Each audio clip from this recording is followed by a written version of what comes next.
Pues mi primera pregunta para ti, Eva, sería ¿qué le dirías a otros anunciantes que ven el trabajo que hemos hecho juntos estos 2 años y piensan, no, está genial, pero eso no, en mi marca, con mis circunstancias, eso es imposible, ¿no? O no, yo no podría hacer algo así, ¿no? ¿Qué le dirías? Bueno, pues no sé qué le diría a otros anunciantes, porque cada cual sabe lo que tiene encima de la mesa y cuáles son las posibilidades que tiene y las oportunidades que tiene para llevar a cabo y para lanzar una campaña publicitaria. Sí sé lo que le diría a Loterías, de nuevo, como anunciante en esta etapa en la que estamos, y sí le diría a Loterías que no pierda la frescura, que no pierda el miedo a hacer cosas diferentes y que no se quede en la inercia de hacer simplemente las cosas bien, sino de que apueste por lo máximo, arriesgue hasta lo máximo y haga trabajos de los que todos nos sintamos orgullosos. Juan, me gustaría preguntarte cómo llegáis a las ideas tan fantásticas que nos habéis presentado durante 2 años para la campaña de Navidad. ¿Cuál es vuestro proceso creativo? ¿Cómo dais con la historia? ¿Cómo pensáis que es la mejor forma de ejecutarla? Me gustaría saber tu opinión y además creo que puede ser muy interesante para todos.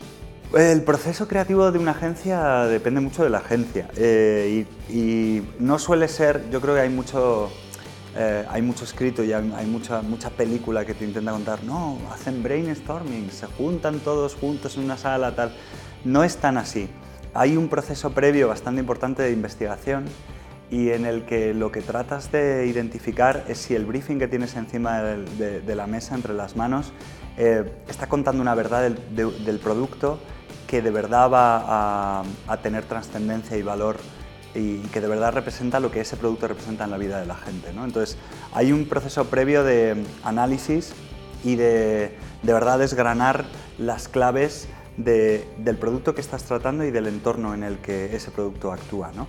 Entonces, en el caso de Lotería de Navidad, vosotros nos disteis una clave que yo creo que sin ella habría sido muy complicado encontrar las ideas que encontramos, que era el hecho de compartir, ¿no? El hecho de que era un producto distinto a todos los demás porque se jugaba de una manera diferente, ¿no? Y ese tema que tenemos de compartir números con familias, amigos, compañeros del trabajo, no sucedía así en ningún otro producto de lotería, ¿no?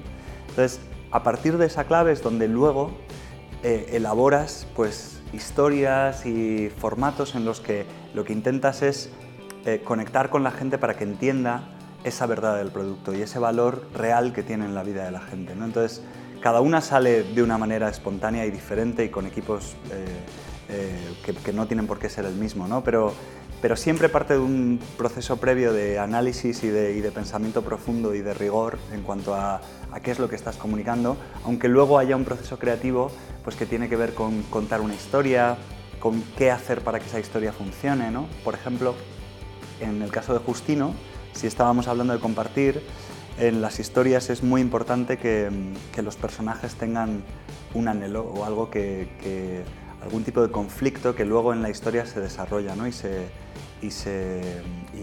hace realidad, ¿no? y se desata ese nudo, por así decir, ¿no? Entonces, Justino es un personaje que no puede compartir con los demás porque trabaja en el turno de noche, ¿no? Entonces, por ejemplo, esa historia nació de ahí, de pensar en ese anhelo, en esa espina dorsal del personaje que tuviera que ver íntimamente con el hecho de compartir. Pero cada proceso es un poco diferente. Mi segunda pregunta es, si Manuel del Bar de Antonio y Justino se enfrentaran en un combate de boxeo, ¿quién ganaría y por qué? Muy buena pregunta. Pues yo creo que no sé quién ganaría, porque cada uno a lo mejor ganaría en algo, ¿no? Yo creo que el Bar de Antonio ganó en valentía, en una historia maravillosa y un cambio comunicacional muy importante.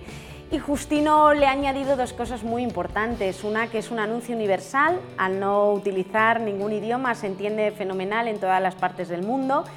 De hecho, está siendo muy bien acogido por el sector internacional y está teniendo muchos reconocimientos. Y Justino también aportó una nota diferente en el sentido en que utilizamos animación, que es un canal de comunicación o una forma de comunicación nativa para la gente más joven. Conectó muy bien con la gente joven. El bar de Antonio es una maravilla y ver a Antonio de nuevo es una maravilla. La historia, cómo consigue meterte y cómo consigue emocionarte, incluso cuando ya sabes el final y cuando lo has visto 1000 veces. Y Justino tiene una factura impecable y es fantástico poder ver una producción hecha de una forma tan exquisita y tan bien realizada. Me gustaría saber, Juan, cómo desde la agencia y tú personalmente y el equipo creativo lleváis la responsabilidad de formar parte de un anuncio tan importante y tan notorio como es el anuncio de la Lotería de Navidad, que puede ser uno de los anuncios más notorios. ¿Cómo vivís este proceso? ¿Cómo trabajáis sobre él y cómo lo lleváis personalmente? Hay una cosa que se llama el síndrome del segundo disco, ¿no?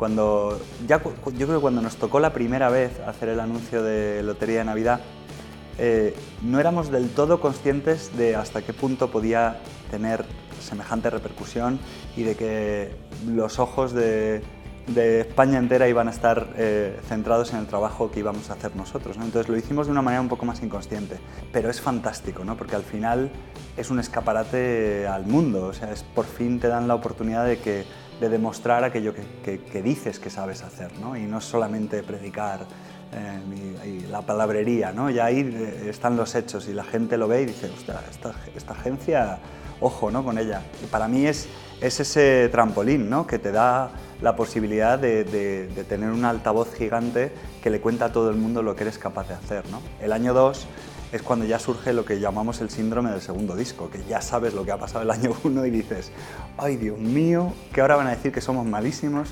Entonces nos enfrentamos a ello con un poquito más de incertidumbre, pero al final sabiendo que la única clave era hacer algo de lo que nosotros nos sintiéramos muy orgullosos, ¿no? Y luego ponerlo ahí fuera.